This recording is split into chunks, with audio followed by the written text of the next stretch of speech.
സ്ഥാപനത്തിന്റെ പേര് ജാമിയത്തുൽ ഹിന്ദ് എന്നാണല്ലോ.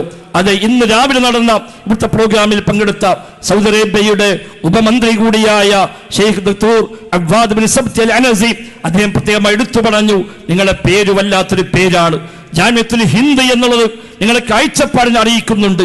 നിങ്ങൾ ജാമിയത്തുൽ കേരള എന്ന് പേരിട്ടിരുന്നുവെങ്കിൽ അത് കേരളക്കാർക്ക് മാത്രമാകുമായിരുന്നു. പക്ഷെ ജാമിയത്തുൽ ഹിന്ദ് എന്ന പേര് ഇന്ത്യയിൽ മൊത്തം നിങ്ങളുടെ ഈ സന്ദേശം എത്തിക്കാൻ, ഈ സംവിധാനവുമായി മുന്നോട്ട് പോകാൻ നിങ്ങൾക്ക് നിയ്യത്തുണ്ട് എന്നതാണ് ഈ പേരറിയിക്കുന്നത്.